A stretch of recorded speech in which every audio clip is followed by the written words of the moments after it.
ஒரு மாதம் நல்லா ட்ரேட் பண்ணாங்க, 2வது மாதம் நல்லா ட்ரேட் பண்ணாங்க, அவங்க பெஸ்ட் ட்ரேடர் அப்படிங்கிற மாதிரி இருக்காங்க, அவங்க அடுத்த கேபிட்டல் லெவலை இன்க்ரீஸ் பண்ணி கொடுக்கும். இதுதான் பண்ணுவோம், இன்ஸ்டண்ட்டாக கொடுப்போம். எந்த ஒரு எக்ஸாமும் கிடையாது, இதுவும் கிடையாது, எதுவுமே கிடையாது. வராங்களா அவங்களுக்கு 2 மாதம் கோர்ஸ் முடிஞ்சதுக்கு அப்புறம் அவங்களோட ஸ்ட்ராட்டஜி எந்த அளவுக்கு ஒர்க் ஆகுதுன்னு பார்ப்போம். நல்லா பண்ணாங்க அப்படின்னா அவங்களுக்கு இன்ஸ்டண்ட்டாக கேபிட்டல் கொடுக்கும். சரி, இப்போ மினிமமா சில பேர்கிட்ட ஒரு 10,000 15,000 இருக்குன்னு நினைச்சுக்கோங்க. ஒரு காலேஜ் படிக்கிற பையன் சேவிங்ஸ்ல உண்டியல்ல போட்டு சேர்த்து வைக்கிறான்.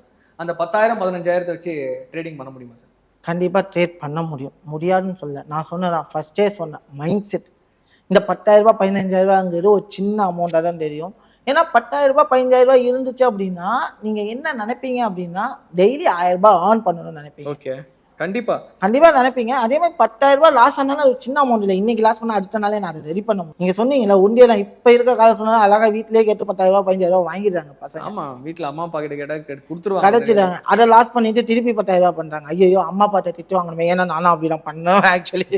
ஐயோ அம்மா அப்பாட்ட திட்டு வாங்குறது, திருப்பி வந்து ரெடி பண்ணி போடுவோம் அப்படின்னு யோசிக்க வரணும். இப்போ 10,000 20,000 வச்சு பண்ண முடியாதுன்னு இல்லை, ட்ரேட் பண்ணலாம். ஆனால் மைண்ட் செட்டு 100 200 வந்தால் போதும்னு நினைக்குமான்னு கேட்டால் சத்தியமாக இல்லை.